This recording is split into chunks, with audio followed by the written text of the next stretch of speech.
मित्रहो नमस्कार. एका नवीन व्हिडिओमध्ये तुम्हा सर्वांचं पुन्हा एकदा स्वागत. मित्रहो, विधानसभा निवडणुकीचे निकाल जाहीर झालेले आहेत आणि अपेक्षेपेक्षा अधिक यश हे महायुतीला मिळालेलं आहे. सगळे निकाल अनपेक्षित होते, अनाकलनीय होते, पण आपण म्हणूया की सत्य होते. कारण जो निकाल ज्या लोकशाही पद्धतीनं लागतो आणि ज्या लोकशाहीला आपण मानतो, आपण वंदनीय पूजनीय ज्या लोकशाहीला म्हणतो, त्या पद्धतीनं जेव्हा निकाल लागतात तेव्हा त्या पद्धतीवर किंवा त्या यंत्रणेवर संशय घेऊन चालत नाही. कुठलीही गोष्ट असो ती निसंशय आणि विश्वासावर चालते. तशीच लोकशाहीचा गाडासुद्धा विश्वासावर चाललं पाहिजे. मित्रहो, तसं म्हटलं तर अनेक पोल निवडणूकपूर्व पोल जे प्रसिद्ध झाले होते, त्या 10 ते 12 पोलपैकी 8 ते 9 पोलचं असं म्हणणं होतं की महायुती पुन्हा सत्तेवर येईल. पण त्यांचे आकडेवारी जी होती ती बऱ्याच प्रमाणात चुकली. महायुतीला स्पष्ट बहुमत मिळेल एवढा त्यांचा पोलचा अंदाज होता, पण बहुमतापेक्षा कितीतरी मोठा आकडा महायुतीनं या निवडणुकीत गाठला आहे. मित्रो, या निवडणुकीत हा मोठा आकडा गाठल्यानंतर अर्थातच महाविकास आघाडीमध्ये मोठी खळबळ माजली, मोठं नैराश्य आलं. कारण गेली 2.5 वर्ष त्यांच्यापासून सत्ता लांब गेली होती आणि आता पुढचे 5 वर्ष तरी ही सत्ता त्यांच्या जवळपास येईल असं काही वाटत नाही. कारण महाविकास आघाडीला फोडाफोडीचं राजकारण जरी करायचं म्हटलं तरीसुद्धा ते त्यांच्या स्वप्नांच्या पलीकडचं आहे, जगाच्या पलीकडचं आहे, कुवतीच्या पलीकडचं आहे. कारण केवळ स्पष्ट बहुमतच मिळवलं नाही तर 144 जिथे जागा लागतात तिथे जवळपास 70 ते 80 जागा बहुमतापेक्षा जास्त ह्या महायुतीनं पटकावलेल्या आहेत. दुसरीकडे महाविकास आघाडीची परिस्थिती जी आहे ती केविलवाणी आहे. ती केविलवाणी इतकी आहे की इतर सगळे पक्ष जरी एकत्र करायचे म्हटले तरी त्यांची गोळाबेरीज तेवढी होत नाही. दुसरीकडे भाजपला वैयक्तिक बहुमतासाठी फक्त 9 ते 10 जागांची गरज आहे. या सगळ्या गोष्टी मी तुम्हाला याच्यासाठी सांगतो आहे की पुढचं विश्लेषण या गोष्टींवर आधारित आहे. मित्रहो, आता हे असं कसं घडलं तर बऱ्याचशा BJPच्या ज्या स्ट्रॅटेजी असतात, BJPच्या अंतर्गत ज्या हालचाली असतात त्या ते कोणाला कळू देत नाहीत. उदाहरणार्थ सर्जिकल स्ट्राईक असेल तो ठीक होता, एक देशाचा विषय होता तर तो गुप्तपणे केला गेला. परंतु पहाटेचा शपथविधी जेव्हा झाला तेव्हासुद्धा मीडियाची सूत्र म्हणतात, असं तुम्ही मीडियामध्ये वाचत असाल किंवा ऐकत असाल, अशी माहिती सूत्रांनी दिली. अशी सूत्र कुठेही BJPची माहिती काढत नाहीत आणि त्यांना मिळत पण नाही. हे BJPचे एक खास वैशिष्ट्य आहे. कारण BJPनं आजपर्यंत, तुम्हाला 2 उदाहरणं सांगतो. पहाटेचा शपथविधी जेव्हा झाला तेव्हा पहाटे शपथविधी झाला त्यावेळी मीडियाला कळलं, तोपर्यंत असं काहीतरी सुरू आहे, असं अंतर्गत काहीतरी राजकारण सुरू आहे, कोणालाही कळलं नाही. उद्धव ठाकरेंचं सरकार जेव्हा कोसळलं त्याच्या अगोदर एकनाथ शिंदे गटाचे आमदार हे गुवाहाटीला गेले. एक करून गुवाहाटीला गेले. ते गुवाहाटीला पोहोचले तेव्हा मीडियाला कळलं. तोपर्यंत यांच्यात अंतर्गत केवळ धुसफूस होती एवढंच माहिती होतं. एवढं मोठं राजकारण करून सरकार पडेल असं कोणालासुद्धा वाटलं नव्हतं. तिसरं एक उदाहरण BJPच्या राजकारण न कळण्यामागचं म्हणजे उद्धव ठाकरेंचं सरकार कोसळलं, नवीन सरकार अस्तित्वात येणार होतं. ते BJP म्हणजे अर्थातच महायुतीचं येईल हे फायनल होतं, पण त्या महायुतीचा मुख्यमंत्री एकनाथ शिंदे होईल हे कोणालाही माहिती नव्हतं. आयत्या वेळी पत्रकार परिषदेत जेव्हा ते जाहीर केलं एकनाथ शिंदेंचं नाव, त्यावेळी सगळ्यांना कळलं. इतकं ते गुप्तपणे ह्या सगळ्या गोष्टी खेळल्या गेल्या. म्हणजे तुम्हाला कळेल की BJPतले जे वाद असतील अंतर्गत ते किरकोळ प्रमाणात येतात चव्हाट्यावर. BJP जे राजकारण करते ते इतकं गुप्तपणे राहतं की ते मीडियासुद्धा कळत नाही. सर्वसामान्यांच्या तर आवाक्यापलीकडची गोष्ट आहे. मित्र, आता हे कसं घडलं त्याचं एक आपण जर विश्लेषण करायचं म्हटलं तर BJP म्हणजे महायुती म्हणण्यापेक्षा BJP म्हणून आपण महायुतीतला एक मोठा पक्ष असलेला BJPचं आपण उदाहरण घेऊ. महायुतीत इतर जे 2 पक्ष आहेत, अजित पवारांचा गट असेल किंवा एकनाथ शिंदेचा गट, हे डुप्लिकेट पक्ष आहेत. कारण ते ओरिजिनल पक्षापासून वेगळे झालेले आहेत. पण BJP हा स्वतंत्र पक्ष आहे. त्या पक्षाची एक गोष्ट महत्त्वाची म्हणजे सांगायची झाली तर ते कुठली ना कुठली गोष्ट शिकत राहतं. त्याच्यापासून बोध घेत राहतं. आता उदाहरण कसं, लोकसभेमध्ये BJPला मोठा फटका महाराष्ट्रामध्ये बसला. त्याच्यातून त्यांनी शिकले आणि आज मी सांगतो म्हणून नव्हे, तुम्ही एक मतदारसंघामध्ये, कोणत्याही मतदारसंघामध्ये कितीही एकतर्फी निवडणूक होणारी असू दे, की तिथे फक्त BJPचाच उमेदवार निवडून येईल असं वाटत असू दे किंवा असं वातावरण असू दे, जिथं निवडणूक होईल असा विश्वास होता तिथेसुद्धा BJPचा उमेदवार तिथला किंवा महायुतीचा उमेदवार हा गाफील राहिला नाही. तो मतदारांमध्ये मिसळत राहिला, तिथलं वातावरण बघत राहिला. इतकं त्यांनी लोकसभा निवडणुकीच्या वेळी जो त्यांना फाजील आत्मविश्वास होता की आपणच जिंकू, 400 पार वगैरे वगैरे, जे त्यांचे नारे होते, ते नारे महाराष्ट्रात पुरते सुपडे साफ झाले त्या नाऱ्याचे. आणि त्यामुळे त्याच्यातून त्यांनी बोध घेतला की आता विधानसभेला सामोरे जाताना आपण कधीही गाफीलपणा ठेवायचा नाही की मी निवडूनच येईन वगैरे वगैरे. आपण प्रचारात खूप आघाडी घ्यायची. हा झाला BJPची प्लस बाजू, ज्यामुळे या महायुतीला एक मोठं यश मिळालं. दुसरी एक महत्त्वाची बाजू म्हणजे आपण दुसऱ्या बाजूने विचार करू. महाविकास आघाडीच्या मध्ये एक अहंकार भरलेला आहे. मी तुम्हाला उदाहरण असेच सांगतो, म्हणजे असं हवेत मी बाण मारत नाही. तुम्हाला मी उदाहरण असेच सांगतो. ज्यावेळी महाराष्ट्रात मोठं अपयश BJPला सहन करावं लागलं लोकसभा निवडणुकीमध्ये, त्यावेळी महायुतीचं किती ठिकाण चुकलं. नरेंद्र मोदींचा 400 पार हा अहंकार, संविधान बदलण्याचे केलेले प्रयत्न वगैरे वगैरे, हे जे एक विरोधी पक्षाने वातावरण तयार केलं होतं, त्याच्यात आपण खूप यशस्वी झालो आणि BJPचा आपण पिछाड केली. त्यामुळे मोदीचा आता काहीच करिश्मा चालणार नाही किंवा BJPचा करिश्मा आता खत्म झाला असं म्हणून महाविकास आघाडी झोपी गेली.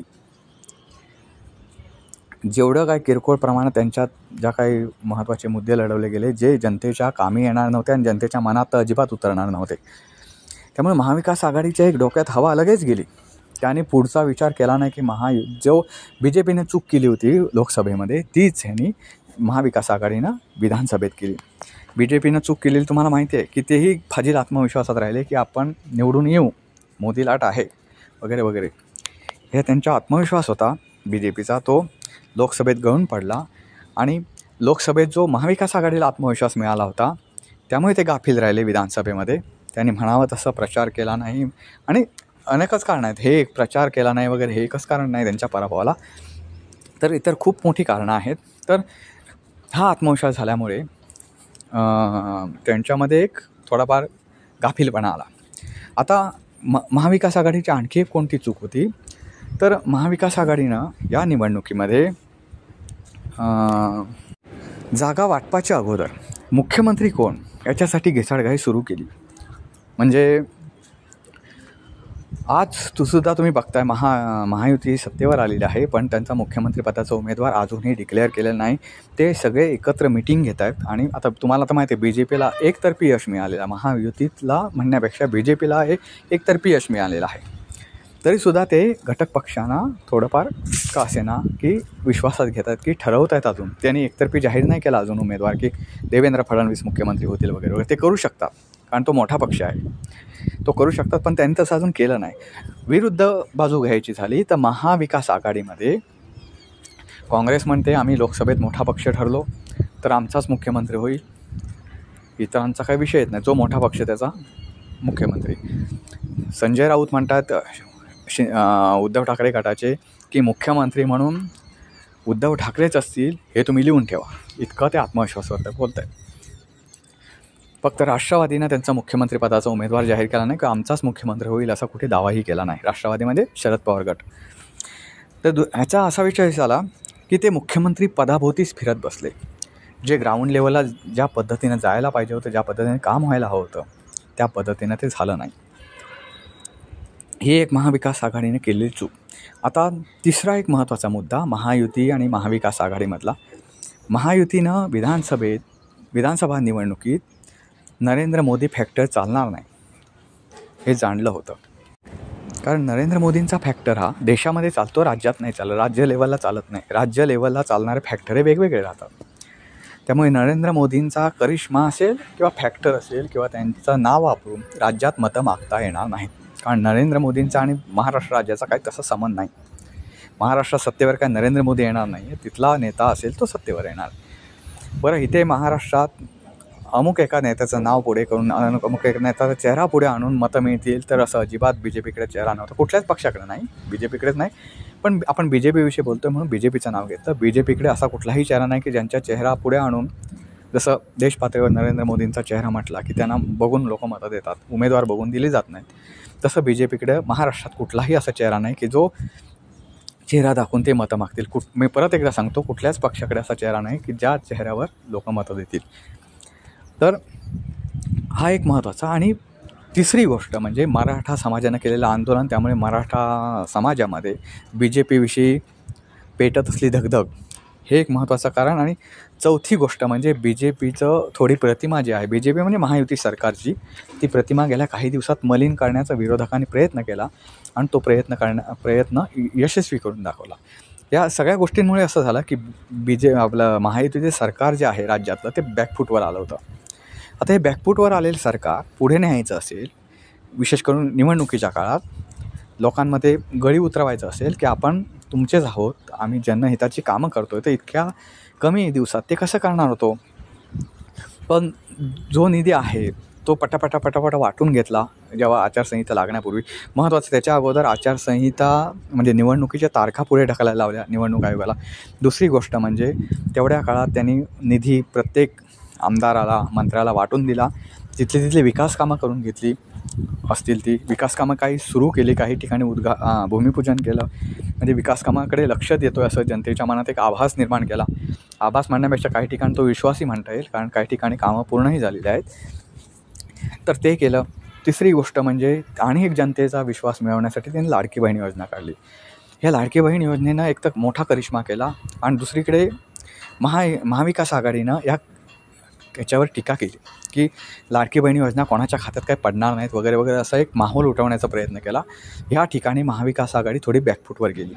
कारण जो माहोल त्यांनी उठवला होता की असं सरकार काहीही करणार नाही, हे भूलभुलैया आहे, एका म्हणजे सगळ्या महिलांच्या खात्यात पैसे पडू शकत नाहीत, हे त्यांनी माहोल निर्माण करण्याचा प्रयत्न केला. पण विरुद्धार्थी बघायचं झालं तर महायुतीनं, अगदी मी म्हणत नाही 100% महिलांच्या खात्यावर गेले, पण 80-85% महिलांच्या खात्यावर सगळ्यांचे पैसे गेले, वेळेत गेले आणि 7,500 रुपये गेले. त्यामुळे एक असा परिणाम झाला की महायुती सरकार हे काम करणारं सरकार आहे असं विश्वास निर्माण करण्यात महाविकास आघाडी यशस्वी ठरली. आता दुसरीकडे अगोदर लाडकी बहीण योजनेचा अर्थसंकल्पावर किंवा राज्याच्या तिजोरीवर केवढा भार पडेल आणि निरर्थक भार पडेल असा एक माहोल निर्माण केला महाविकास आघाडीनं. त्याच नंतर मी अगोदर व्हिडिओ बनवला होता राहुल गांधी ज्यावेळी मुंबईत आले होते त्यावेळेचा, तुम्ही बघू शकता. तर त्या व्हिडिओमध्ये मी असं म्हटलं होतं की म्हणजे काँग्रेस पक्षानं, महाविकास आघाडीनं इथे एकीकडे माहोल तयार केला की बाबा याला विरोध आहे, अशी लाडकी बहीण योजना करून उगाच फुकटचे पैसे वाटले जात आहेत, लाच दिले जाते. हे बरोबर आहे, लाच दिले जाण्याचा प्रकार, पण जनतेला पैसे वाटले जातात, तिजोरी रिकामी होईल वगैरे वगैरे अशी भीती व्यक्त केली. आणि दुसरीकडे महाविकास आघाडीतल्या घटक पक्षाचे म्हणजे मोठ्या पक्षाचे, काँग्रेस पक्षाचे मोठे नेते राहुल गांधी असं म्हणून गेले की आमचं जर सरकार सत्तेवर आलं तर आम्ही 1,500 रुपये नाही देणार, तर आम्ही 3,000 रुपये देऊ, महिलांना एसटीचा प्रवास मोफत करू. या भूलभुलैया देणाऱ्या घोषणा या महाविकास आघाडीच्या नेत्यांनी केल्या. नुसत्या घोषणा केल्या नाही तर जाहीरनाम्यातसुद्धा दाखवल्या. आता जनतेनं ह्यावेळी असा विचार केला की 3,000 रुपये हे मिळणारी गोष्ट आहे, अजून मिळालेली नाही. 3,000 रुपये किंवा एसटीचा मोफत प्रवास ह्या गोष्टी भविष्यात मिळणार आहे, ते पण ह्यांचं सरकार आलं तर त्या अजून मिळालेल्या नाही. विरुद्धार्थी महायुतीनं पैसे टाकायला सुरुवात पण केली आणि त्याचे 4 हप्ते 5 हप्ते ऑलरेडी महिलांच्या खात्यात पडलेले आहेत. त्यामुळे या ठिकाणी महाविकास आघाडीपेक्षा जनतेनं किंवा महिलांनी विशेष करून महायुतीकडं आपलं लक्ष वळवलं. 3,000 रुपये पडते की नाही माहीत नाही, ते सरकार आलं त्याने परत कसं असतं, सरकार आलं आणि त्याने नाही केलं तर जनता विचारू पण शकत नाही किंवा त्यांच्यावर कोणाचं बंधनही नसतं की तुम्ही जाहीरनाम्यातल्या सगळ्या गोष्टी पूर्ण केल्यात का, याचं तुमच्यावर कारवाई वगैरे असं कोणाला विचारित नाही. 5 वर्ष त्यांचे निर्णय घ्यायला मोकळे राहतात. त्यामुळे जो आपल्याला सध्या घास भरवतोय त्यालाच मतं देऊ, भविष्यात हा घास भरवेल किंवा तो घास भरवेल ह्याच्या भरवशावर राहण्यापेक्षा सध्याच्या जे सरकार आहे त्याच्याच भरवशावर राहू असा निर्णय एक मतदारांनी घेतला. या सर्व कारणामुळे महायुती आणि महाविकास आघाडीमधली जी टफ फाईट होणार होती ती एकतर्फी झाली आणि महायुतीचं मोठं सरकार बसलं. आता त्याच्यातसुद्धा एक महत्त्वाचा विषय म्हणजे विकास आघाडीमध्ये घमंड जे आहे म्हणतात ती किती आहे ती बघा. पूर्वीचं सांगतो तुम्हाला. कर्नाटकमध्ये काँग्रेसचं सरकार बसलं आहे. म्हणजे काही महिन्यांपूर्वीच्या निवडणुका झाल्या तिथे अगोदर BJPचं सरकार होतं, आता तिथे काँग्रेसचं सरकार बसलं. मीडियाने पण बातमी छापली की कर्नाटकमध्ये सत्तांतर झालं, भारतीय जनता पक्षाची पिछेहाट झाली वगैरे वगैरे. त्या ठिकाणी जेव्हा सरकार बसलं काँग्रेसचं त्यावेळी काँग्रेसला आणि आपल्या महाराष्ट्रामध्ये शरद पवारांना त्यांच्या स्वप्नांना पंख फुटले आणि त्यांची स्वप्न उडायला लागली. म्हणजे काय तर त्यांना पंतप्रधान होण्याची, तुम्हाला माहिती आहे शरद पवार हे कधीपासूनचे इच्छुक आहेत पंतप्रधान पदासाठी. त्यामुळे आपला महाविकास आघाडीचा एक पंतप्रधान बसला पाहिजे. पुढच्या वेळी नरेंद्र मोदींनी सत्ता केली पाहिजे. म्हणजे आता लोकसभा निवडणुका झाल्या त्यावेळेचं मी म्हणतो आहे. त्यामुळे त्याने सगळे घटक पक्ष जे नरेंद्र मोदींना विरोध करतात, विरोधी पक्षातले सगळे घटक पक्ष एकत्र आले. त्याने एक मीटिंग घेतली आणि इंडिया आघाडीची स्थापना केली. बघा बरं, सत्ता फक्त कर्नाटकात आलेली आहे त्यांची. कर्नाटकात सत्ता आल्यावरती कुठली स्वप्न बघतायत तर पूर्ण देशाची. आता कर्नाटक हे राज्य, उत्तर प्रदेशमध्ये जरी असं असतं तरी मी समजू शकतो, कारण UP हे सर्वाधिक खासदार असलेलं राज्य आहे. पण कर्नाटकातल्या भरोशावर त्यांनी देशात सत्ता मिळवण्याची स्वप्न बघितले. स्वप्न बघू नये असं माझं म्हणणं नाही, पण त्याच्याकडे काहीतरी स्वप्न बघताना त्याच्यासाठी काहीतरी एक जी आपली लॉजिकली ते बघायला हवं, नियोजनपूर्वक बघायला हवं.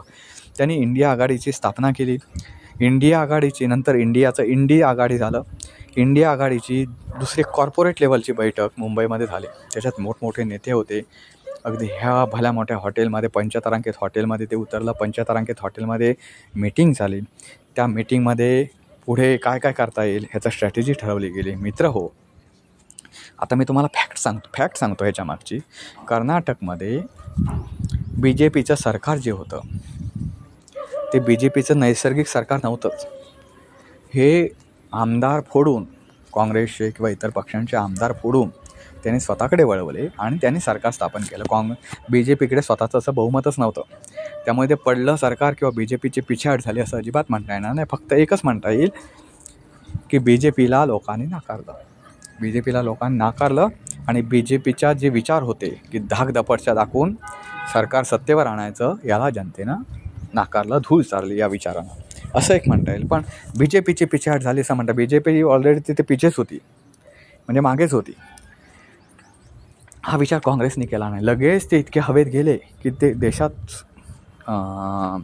देशावर राज्य करायची स्वप्न बघू लागले. बघण्याबद्दल काय नाही, मी परत म्हणतो, पण त्याच्यासाठी कशी राज्य जिंकता येतील, त्या ग्राउंड लेवलला कसं जाता येईल हे तर बघायला पाहिजे. तर तसं त्यांनी केलं नाही. हा एक तुम्हाला मी एक उदाहरण म्हणून सांगितलं. म्हणजे महाविकास आघाडी किंवा इंडिया आघाडीमध्ये किती घमेंड भरलेले आहे. घमेंड म्हणजे BJPमध्ये पण घमेंड आहे बरं, असं काय म्हणत नाही की BJP घमेंड नाही, पण त्यांची घमेंड ह्याच्या का असे ते दाखवत नाही. निवडणुका जेव्हा येतात त्यावेळेस ते एरवी त्यांच्यात पण आहे, पण त्यांच्यात ही त्यावेळी दाखवत नाही. ते नियोजन करतात त्याचं. हा BJP आणि म्हणजे महाविकास आघाडी आणि महायुतीतला फरक आहे. तर हे झालं.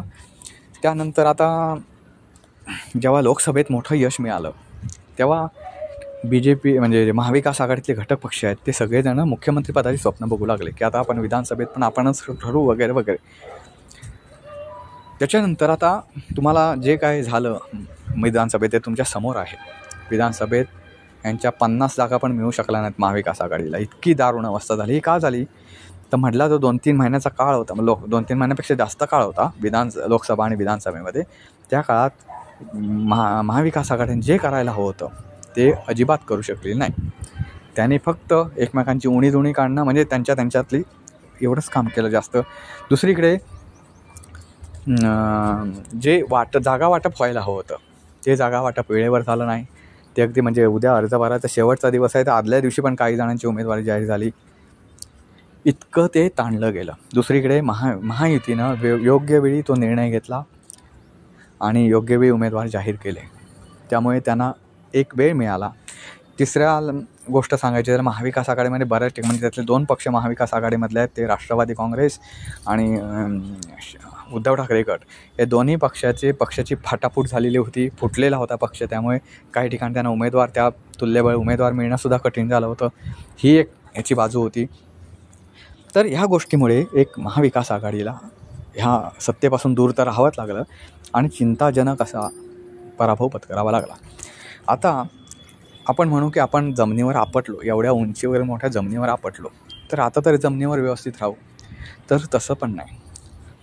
या सर्व ह्याच्यामध्ये एक मोठी काहीतरी पाणी मुरतंय कुठंतरी, असं महाविकास आघाडीचे नेते काय म्हणतात बघा बरं. त्यांच्या तोंडची वाक्य आहे की EVMमध्ये काहीतरी घोटाळा आहे. आता EVMमध्ये घोटाळा असणं असेलही, मला म्हणायचं नाही की EVMमध्ये घोटाळा नाही, असेलही. पण मग EVMमध्ये घोटाळा जो असतो तो लोकसभेमध्ये का नाही झाला घोटाळा? बरं, EVMचा घोटाळा झाला ह्यावेळी असं मला मान्य करू. EVMची जेव्हा पॅकिंग केली गेली, EVMमध्ये ज्यावेळी ज्या गोष्टी फीड करायच्या होत्या त्या फीड केल्या गेल्या, नंतर EVM पॅक सील करण्यात आली. EVM सील केल्यानंतर ती ज्यावेळी प्रत्येक कर्मचाऱ्याच्या ताब्यात देण्यात आली निवडणुकीसाठी, ती मतदान केंद्रावर पोहोचली. मतदान केंद्रावर पोहोचल्यावर तिथे मतदान घेण्यात आलं. मतदानची प्रक्रिया पूर्ण झाल्यानंतर ते आपल्या स्ट्रॉंग रूममध्ये ठेवण्यात आलं. स्ट्रॉंग रूममध्ये ती 1.5 ते 2 दिवस होती.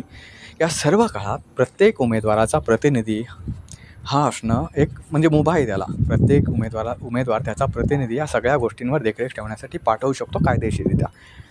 मग महाविकास आघाडीनं हे का गोष्टी केला नाही? लक्ष ठेवण्याचं जे काम असतं ते का नाही ठेवलं? बरं, आदल्या दिवशीपर्यंत नाही, 7 वाजता मतमोजणी सुरू झाली तरी महाविकास आघाडीचे नेते इतक्या हवेत आहेत की आमचं सरकार येणार आणि प्रत्येकजण पक्षाचा त्यांचा नेता कसा मुख्यमंत्री होईल तेच सांगतो. ॲक्च्युली भ्रमाचा भोपळा फुटल्यानंतर ही अशी कोलांटी उडी मारणं हे चुकीचं आहे. बरं, आपण एक म्हणू मतपत्रिकांवर उद्या आपण म्हणू की EVM बाद केले आणि मतपत्रिकांवर आपण मतदान घ्यायचं हे ठरवलं. शेवटी काम करणारी यंत्रणा ही मनुष्यच आहे, ती काही कुठली यंत्रणा नाही. मला सांगा, अमुक एखादा मतदार आला नाही असं मला कळलं, मी समजा मतदान अधिकारी आहे, निवडणूक अधिकारी आहे तिथे मतदान केंद्रावर काम करणारा, आणि एखादा मतदार आला नाही असं कळलं, मीच त्याचं मतदान केलं. कारण ते मतदान करतात मतपत्रिकेवर आलेलं, त्याच्या नावापुढे टिक केली की हा येऊन गेला आणि त्याचं मत मी दिलं कुठल्या एका पक्षाला. कोणाला कळणार आहे? असं पण होऊ शकतं ना. म्हणजे शेवटी प्रश्न आला विश्वास अविश्वासाचा. कुठल्याही गोष्टीवर विश्वास ठेवणं हे महत्त्वाचं आहे. आणि जेव्हा ह्यांचा जेव्हा यश मिळतं, ह्यांना खूप यश वगैरे मिळतं, तेव्हा ते EVM घोटाळा नसतो. मग तुमचं यश मिळालं नाही तरच EVM घोटाळा कसा का असतो? त्याच्यातून आता बाहेर पडलं पाहिजे. बरं, EVM घोटाळा असेल तर तुम्ही लक्ष का नाही ठेवत या गोष्टीकडे? तुमच्याकडे एवढे मोठे कार्यकर्ते आहेत असं म्हणता तुम्ही, सभेला आमच्या हजारो कार्यकर्ते जमले, लाखो कार्यकर्ते जमले असे दावे करता, तर ह्या गोष्टीवर लक्ष ठेवायला त्यातले मोजके काही कार्यकर्ते, हुशार कार्यकर्ते तुम्ही का नाही नेमत? कारण तुम्ही प्रत्येक उमेदवार त्याचा प्रतिनिधी नेमून ह्या गोष्टीवर लक्ष ठेवू शकतो, मी तुम्हाला मगाशीच म्हटलं. पण ते लक्ष का नाही ठेवलं गेलं? बरं, आता EVM घोटाळा झाला. मला सांगा, हे EVM घोटाळे पुढे होतच राहतील. भाजपचं हुकुमशाही येतच राहील. तुम्ही म्हणता की लोकशाही सुरूच नाही, मग हे संपणारच नाही का कधी? तुमचं सरकारच येणार नसेल तर कशाला निवडणुका लढवता? एकतर्फी जाऊन दे ना मग BJP सरकार. जनतेलाही त्रास नाही की काय नाही, कारण तुम्ही सगळ्या गोष्टीला कारणं देत बसता. तुम्ही असं नाही म्हणत की हा जनतेचा कौल आहे. बरं, तुम्ही नाही म्हणता ना जनतेचा कौल नाही हा, तर तुम्ही त्या गोष्टीवर लक्ष ठेवा आणि पकडून द्या गोष्टी या की हे बघा असंच इथे सुरू होतं. अशा एखाद्या होणं हे मतपत्रिका ज्यावेळी होतं त्यावेळी पण होत होत्या गोष्टी. मतपेटा पळवणं वगैरे असे प्रकार त्यावेळी झालेले आहेत. बोगस मतदान होणं हे त्यावेळी प्रकार झालेले आहेत. मी एखादा गोष्टच सोडली, 1-2 गोष्टी अशा कुठे झाला असेल वगैरे, किंवा मत दिलं तर ते BJPला जातं किंवा एखाद्या ठिकाणी काँग्रेसला जातं वगैरे वगैरे, ह्या तांत्रिक गोष्टी तर 1-2 ठिकाणच्या म्हणतो बरं, 1-2 ठिकाणच्या सोडल्या तर बऱ्याच ठिकाणी जर जेव्हा आढळत असतील तर तुम्ही जनतेच्या लक्षात आणून द्या. तुम्हाला खूप हे आहे ना, पण तुम्ही कुठलाही तुमच्याकडे पुरावा नाही आणि बिनपुराव्याचा कशाला बोलता? तिसरी एक गोष्ट, आणि हे का EVM घोटाळा आहे ना का वाटतं माहिती आहे का? तर नरेंद्र मोदी यांच्या सभा झाल्या, त्यातल्या खुर्च्या काही रिकाम्या होत्या आणि आमच्या सभा एवढ्या दणकट झाल्या की एकही खुर्ची रिकामी नव्हती. मग आम्हाला एवढा प्रतिसाद मिळूनसुद्धा आमच्याकडे आमच्या हातात आमचे उमेदवार एवढे पडले कसे, असं हे महाविकास आघाडीतल्या काही लोकांचं, शरद पवार सोडून बरं, मी शरद पवारांवर बोलणार आहे, पण शरद पवारने असा कुठेही दावा केला नाही. पण बाकीचे काँग्रेसचे असतील किंवा ठाकरे गटाचे नेते जे आहे ते दावा करतात. मला एक म्हणायचं आहे, सभेला जेवढी गर्दी जमते ते बघून जर मतदानाची तुम्ही गणितं मांडणार असाल तर राज ठाकरेंच्या हातात राज्य सरकार गेलं पाहिजे. खरं राज ठाकरेंच्या सभांना न भूतो न भविष्यती एवढी गर्दी जमते. मग त्यांनी असा कधी दावा नाही केला तो की ईव्हीएममध्ये प्रचंड घोटाळा आहे, कारण माझा एकही उमेदवार निवडून आला, गेल्यावेळी पण एकच आला. मी जिकडे जिकडे सभा घेतो तिथे एक खुर्ची रेखा मिळत नाही. उलट लोक रस्त्यावरून झाडावर चढून स्टँडिंग राहून मला ऐकायला उत्सुक असतात, पण माझा एकही उमेदवार कसा निवडून येत नाही असं त्याने आजपर्यंत दावा नाही केला. तो कसं आहे माहिती आहे का, गर्दीमध्ये सभेसाठी आणलेली गर्दी ही धरून पण आणलेली असते, हे महत्त्वाचं. धरून पण आणलेली असते, पैसे देऊन पण आणलेली असते. ह्या निवडणुकीत मी खूप लोक बघितले, असे खूप उमेदवार बघितले की त्यांच्याकडे कार्यकर्ते नव्हते रॅलीमध्ये फिरायला, तर त्यांनी महिन्याला 500-700 रुपये देऊन बायका किंवा तरुण असे लोक बोलवले होते. म्हणजे सभेला जी गर्दी जमते ती गर्दी समजून जर आपण हे म्हणणार असू की बाबा आमचं सरकार येईल, तर मग कशाला मतदान घ्यायचं? ज्याला सभेला गर्दी त्याचं सरकार. म्हणजे किती ज्या गोष्टी आहेत त्याच्यातून आपण काहीतरी मार्ग काढायला हवा. आपण एक स्वतः कुठे चुकलो याची कारणमीमांसा करायला हवी, तर ते करणं बाजूला राहिलं. मी तुम्हाला हाच फरक सांगितला, जेव्हा बी जे पीला कमी जागा मिळाला, अक्षरशः दारुण पराभव झाला महाराष्ट्रामध्ये लोकसभेत, त्यावेळी त्याने त्याच्यावर मंथन केलं आणि त्याच्यातून मार्ग काढला. त्यामुळे त्यांना हे यश मिळालं. आणि महाविकास आघाडीला ते यश का नाही मिळालं ह्याची दोन्ही कारण मी असं सांगितले. आता प्रश्न राहिला शरद पवारांचा. शरद पवारांनी एक सावध प्रतिक्रिया दिली, कारण शरद पवार जरी त्यांनी काही गोष्टी केल्या असतील ते विश्वसनीय नेते नाहीत आपल्या राज्यातले, हे मान्य, पण ते हुशार आहेत. त्यांची भाषा जी आहे ती तुम्ही कधी बघा, ती भाषा कधी जीभ घसरली असं कुठे दिसणार नाही तुम्हाला, कारण ते जुने जाणते नेते आहेत. त्यांना कळतं की काय बोलायला पाहिजे. कारण त्यांचे आता ते ठीक आहे, ते काही स्ट्रॅटेजी खेळतात, ते काही गोष्टी खोट्या बोलतात. आता खोट्या बोलणं तर हा प्रत्येकाचाच प्रांत राहिलेला आहे. BJPवाले असेल किंवा शिवसेना असेल, कुठलाही पक्ष असा नाही की तो सत्याच्या मार्गावर चालतो, सगळेच खोटं बोलत आहेत. पण शरद पवारांनी त्यांना कळतं की त्यांना भान राहतं की आपण काय बोलतो आहे, म्हणून ते ज्येष्ठ आहेत या राज्याचे नेते असं म्हणावं लागेल. कारण त्यांनी खूप सावध प्रतिक्रिया दिली की आम्ही या गोष्टीवर कारणमीमांसा करू, कुठे चुकलो आहे ते पाहू आणि त्याच्यातून पुन्हा नव्यानं निवडणुकीला सामोरे जाऊ. मित्र हो, 80 वर्षांच्या घरामध्ये पोहोचलेला हा माणूस पण आजसुद्धा नव्या दमानं उभा राहतोय. आणि दुसरीकडे हे जे तरुणांचे पक्ष स्वतःचे मिळवत आहेत, मी तरुण, अध्यक्ष तरुण असे जे मिळवतात, त्यांची जर बघितला तर म्हाताऱ्यापेक्षा म्हाताऱ्याची जो जखड म्हातारा म्हणतो ज्याला आपण, तशी ते विधानं करतात की ते हरून गेले या गोष्टीपुढं. आता तुम्हीच निकाल द्या. आता उद्धव ठाकरेंनी म्हटले होते प्रचार सभांमध्ये की जो काय फैसला असेल तो जनताच करेल. शिवसेना कोणाची? आता शिवसेना कोणाची जनतेनं फैसला केला, तुमची नाही शिवसेना. आता बोला. म्हणजे ह्या गोष्टी आहेत ना. आणि शिवसेनेला मागे कोणी आणलं तर त्यांच्या 2 भोंग्याने, एक संजय राऊत आणि एक सुषमा अंधारे. सुषमा अंधारेंचे जे मतं असतात, सुषमा अंधारेंचे जे काही बोलणं असतं ते मुद्देशीर असतं, ते मला मान्य आहे आणि मान्यही करतो मी. त्या मुद्द्यांवर बोलतात, बरोबर आहे, पण ते लोकांच्या गळी उतरवणं ही खूप मोठी गोष्ट असते. तुम्ही प्रत्येक वेळी उणं काढून, मग आपण आपल्याकडे कसं आहे, प्रत्येक गोष्टीत उणं काढणं हे चुकीचं आहे. काय म्हणे, नरेंद्र मोदी म्हणाले होते 15 लाख रुपये प्रत्येकाच्या खात्यावर देईन वगैरे.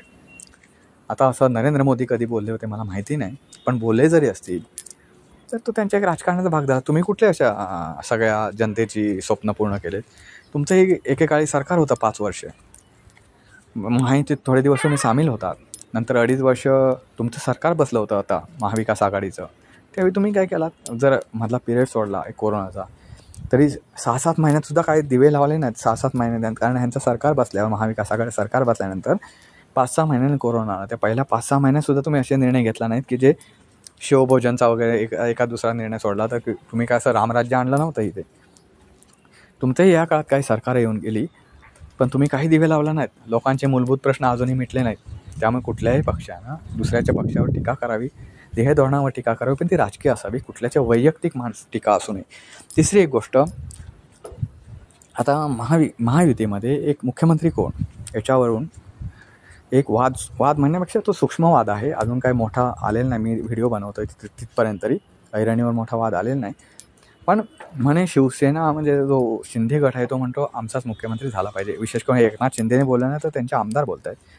मला नेहमी वाटतं की राजकारणात प्रत्येकानं ना, आपण दुसऱ्याच्या जागी असतो तर काय केलं असतं. एवढा मोठा निर्भेळ यश मिळाल्यानंतर, आपण एवढं मोठं निर्भेळ यश आपल्याला मिळतं, शिंदे गटाला एवढं मिळतं, तर आपण BJPचा मुख्यमंत्री बसवला असता का, याचा विचार शिंदे सेनेनं करायला पाहिजे. तिसरी गोष्ट, जरांगे पाटील यांची, मनोज जरांगे पाटील यांची. त्याने असं म्हटलं आहे, ज्यावेळी महायुतीला एवढं निर्भय यश मिळालं तर मी पुन्हा येईन असं जर फडणवीस म्हणणार असतील तर मी सुद्धा पुन्हा बसेन. अरे तुम्ही नेमका तुमचं उपोषण जे आहे किंवा तुमचं आंदोलन जे आहे ते मराठा विरुद्ध फडणवीस आहे की तुम्हाला आरक्षण हवं आहे म्हणून आंदोलन आहे? तुम्ही नेमकं कशा विरोधात आंदोलन करताय? बरं, तुम्ही असे नाहीत की खूप चांगल्या पद्धतीने आंदोलन करताय वगैरे. तुम्ही प्रत्येक क्षणाला तुमचा रंग बदलता. अगदी सरडाही रंग एवढे बदलत नाही, एवढे रंग बदलता. आणि त्या मराठा लोकांना कशाला वेठीस धरता हो? उलट ते पुढे जात असतील ना, स्वतः अभ्यास करून, स्वतःच्या बुद्धी कौशल्यावर ते जर पुढे जात असतील ना, तर तुम्ही त्यांना मागे आणताय त्यांच्या पिढ्या. हे यांना कोण सांगणार? मित्रांनो, महाराष्ट्र गढूळ करण्याचं काम काही शक्तींकडून सुरू आहे. त्या शक्तींपासून सावधान राहा. हा व्हिडिओ तुम्हाला कसा वाटला ते नक्की कळवा. व्हिडिओला लाईक करा आणि शेअर करायला विसरू नका. आणि महत्त्वाचं म्हणजे चॅनल सबस्क्राईब आठवणी नका. पुन्हा भेटू पुन्हा एका अशा नवीन व्हिडिओसह. तोपर्यंत नमस्कार.